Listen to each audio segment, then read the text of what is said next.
Mesdemoiselles et messieurs, préparez-vous à entrer dans un monde d'illusions et de prestidigitation. Ce soir, c'est le grand soir.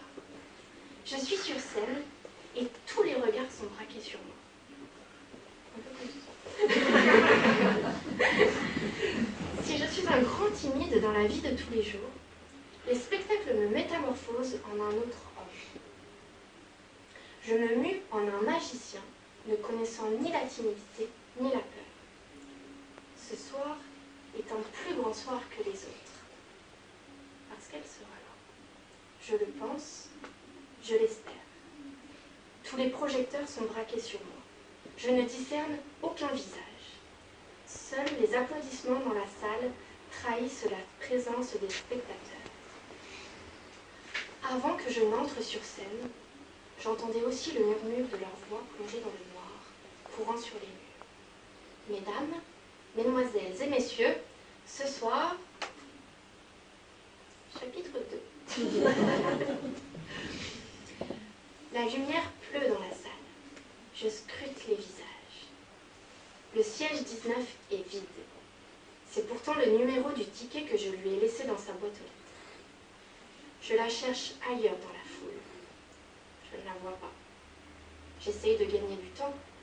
Je dois choisir un autre spectateur pour monter sur scène à mes côtés, sans laisser pondre le désarroi de mon cœur dans mes expressions corporelles. Mes mains peuvent tout autant refléter mes émotions que mon visage, je le sais. Ma volonté tente de garder le contrôle sur elle, ainsi que sur mon visage, pour éviter leur trahison. Pour qui sait observer, une main peut livrer bien des secrets. Celle se cachant dans mon dos s'agite. Mes doigts se plient, se tendent, se tordent, jusqu'à me faire mal. Ceux de ma main droite enlacent avec fermeté le bâton de magicien noir et blanc appartenant à mon costume. Il demeure parfaitement immobile, tandis que mes lèvres s'étirent en un sourire ravageur pour demander un win volontaire pour quitter le confort de son siège et venir à mes côtés pour me servir d'assistant pour le prochain tour. Pas d'inquiétude. Toutes les spectatrices et tous les spectateurs que j'ai fait disparaître par le passé sur cette scène ont fini par réapparaître. Un jour. Quelque part. Mes yeux sautent de visage en visage, en ne s'attardant sur personne en particulier. Ce soir, c'est avec elle que je souhaitais effectuer mon tour de magie. Son absence broie mon cœur qui se recroqueville dans ma poitrine.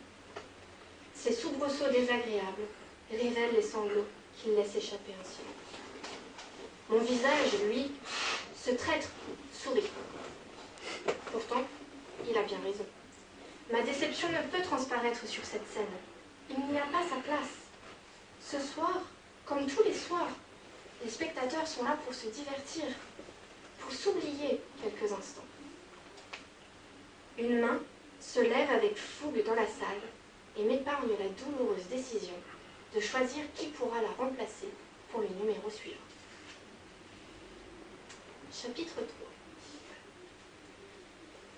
Le spectacle prendra bientôt fin. Il est temps de passer à la deuxième tentative. La confiance vouée à mes compagnons dans les coulisses est telle que l'improvisation m'est permise. Tels des musiciens qui suivraient les gestes d'un chef d'orchestre, ils s'adaptent aux aléas de mon spectacle. Mesdames, Mesdemoiselles et messieurs, ce soir,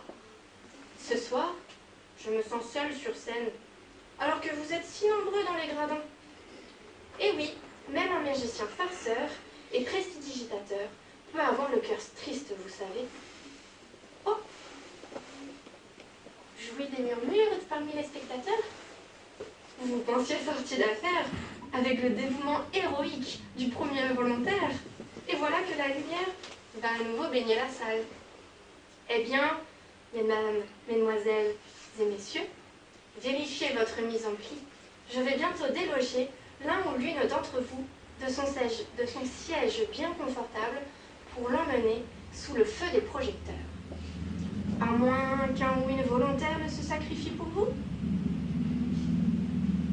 Mesdames, mesdemoiselles et messieurs, redressez-vous et réveillez les endormis. des roulements de tambour solennels viennent accompagner mon annonce. J'entends des mouvements dans la salle. Je vous sens prête? Attention! 3, 2, 1, et que la lumière soit. La salle s'éclaire. Le siège 19 est occupé. Elle est là, habillée d'une belle robe de coquelicot qui se fond dans le rouge du fauteuil dans lequel elle est assise. Elle portait la même le premier jour où mes yeux se sont posés sur elle. Le jour où de mon cœur elle s'est emparée. Elle est là. Je la regarde.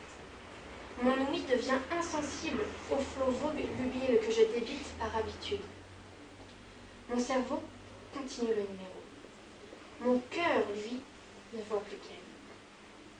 Mes mains font tourner une roue truquée qui s'arrête, sans surprise, sur le 19. Mes yeux prennent à peine le temps de vérifier le résultat, que mes jambes descendent déjà les quelques marches séparant la scène des spectateurs. Je me plante devant elle. Je suis grand, très grand, trop grand. Je me penche et lui tends une main qui l'invite à la danse. Ma voix, elle, entame le prochain chapitre de ma vie, sans en oublier le spectacle. Ma belle demoiselle, madame ou madame, m'accorderiez-vous cette danse? En écho à mon audacieuse proposition, le régisseur lance un slow. On se connaît bien, Jérôme et moi. Il est de mèche dans l'histoire, et le seul à savoir que j'en pince pour cette jolie jeune femme. C'est d'ailleurs lui qui m'a poussé à faire avancer les choses, à l'inviter ce soir, à lui déclarer ma flamme. Toute de coquelicots vêtue, la jeune femme prend ma main sans hésitation. La timidité lui est étrangère. Je fais mine de l'entraîner dans une valse, une seconde d'évasion. Le spectacle de magie doit continuer. Habillant mon visage d'un masque d'exaspération et posant mes poings sur mes hanches, je me tourne un bref instant en direction de la régie. « Mais enfin, Jérôme, tu t'es trompé de disque. Ce n'est pas une piste de danse ici. C'est une soirée d'illusion et de prestidigitation. » « Madame ?» Ses lèvres s'étirent en un sourire. Sous ces traits fins de jeune femme, je devine encore l'enfant enjoué qu'elle avait dû être. Je l'imagine faisant tournoyer sa robe rouge foncée dans un champ de graminées dorées et de coquelicots ponceaux. Une fleur parmi les fleurs.